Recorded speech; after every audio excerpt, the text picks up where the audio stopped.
ముందుగా ఆహా నా సక్సెస్లోనే కాదు, నా ఫెయిల్యూర్లో కూడా ఆహా ఎప్పుడూ నాతో ఉన్నింది. Thanks for that. నా ఇనిషియల్గా రాజావారి రాణి గారు, ఎస్ఆర్ కళ్యాణ మండపం 2 పెద్ద హిట్ అయ్యాయి. నాకు ఇంకా గుర్తుంది. 2 సినిమాలు చాలా పెద్ద హిట్ అయ్యాయి. సెబాస్టియన్ సినిమా లాస్ట్ స్టేజ్కి వచ్చింది. అప్పుడే ఇంకా పెద్ద సినిమాలు 2 ఉన్నాయి. మన భీమ్లా నాయక్ అండ్ రాధేశ్యామ్ అనుకుంటాను. ఆ 2 సినిమాలు ఉన్నాయి. అప్పుడు సెబాస్టియన్ అనే సినిమా వస్తుంది. సెబాస్టియన్ అనే సినిమా ఓకే, మేము ప్రయత్నించాము, ఏదో సెకండ్ హాఫ్లో కొంచెం అటు ఇటు మిస్ అయిన ఫీలింగ్ ఉంది. అయినా సరే ఇలా సినిమా కిరణ్ అంటే మన సినిమా, ఏం ఆలోచించకుండా తీసుకోండి అని చెప్పి రామ్ సార్ అనడం, ఇమ్మీడియట్గా ఆ రోజు సెబాస్టియన్ అనే సినిమాను కూడా ఆ రోజు ఎక్వైర్ చేయడం అన్నది పెద్ద విషయం.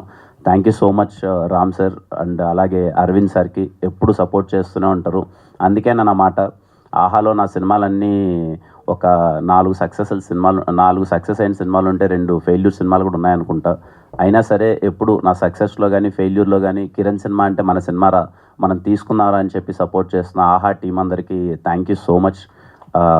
శ్రీనివాస్ సార్ గురించి చెప్పాలి సార్.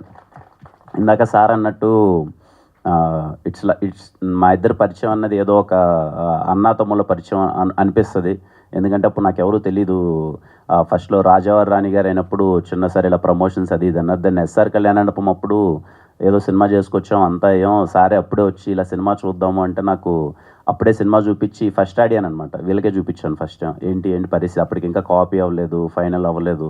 జస్ట్ నేను చెప్పిందంతా ఒకటే. నాకు ఇంకా గుర్తు, ఆ రోజు మా ఫ్లాట్లోనే ఎక్కడ చూపించాలో తెలియక మా ఫ్లాట్లోనే షో వేసి చూపిస్తున్నాను. నన్ను 4 వచ్చారు ఆహా టీం నుంచి. షో అంతా అవుతుంది, అక్కడ డైలాగ్స్ ఏమి వినపడట్లేదు, ఏమీ కనపడట్లేదు. నాకు వీళ్ళకి అర్థమవుతుందా ఏంటని ఒక కంగారు. ఈయన పక్కకి పిలుచుకొని వెళ్ళి ఒకే ఒక మాట చెప్పాను, సార్ నన్ను జస్ట్ నమ్మండి, మీకు ఇటు సినిమా ఏం అర్థం కావట్లేదు, ఆ విషయం నాకు అర్థమైంది. జస్ట్ నా మొహం చూసి నన్ను నమ్మండి, ఈ సినిమా ఆడతా సార్, నన్ను నమ్మండి అన్నాను. ఎందుకు నమ్మాడో ఏం తెలీదు. ఈయన వెళ్ళిపోయి ఈ సినిమా తీసుకుందామని చెప్పారు. అలాగే ఎస్ఆర్ కళ్యాణ మండపం సినిమా తీసుకున్నారు. ఆ సినిమా పెద్ద విజయం సాధించింది. అప్పటి నుంచి ఇప్పటిదాకా ఎప్పుడు ఇర్రెస్పెక్టివ్ ఆఫ్ ఆహాలో చేస్తున్నామా లేదా అని పక్కన పెడితే, ఎప్పుడైనా ఏంటి పరిస్థితి, సినిమా ఒపీనియన్ ఏంటి, ఎలా ఉంది, బాగుందని ఎప్పుడు తెలుసుకుంటూనే ఉంటాను. ఈయన కూడా నిజంగానే ఒక తమ్ముడికి కదా మంచి జరగాలన్నట్టు, బాగుంటే బాగుంది, బాగాలేకపోతే బాగాలేదని చెప్పడం, ఇలాంటివి చేస్తే బాగుంటుందని డిస్కషన్ అయింది. థ్యాంక్స్ సార్, వెరీ హ్యాపీ మీతో అసోసియేట్ అయినందుకు.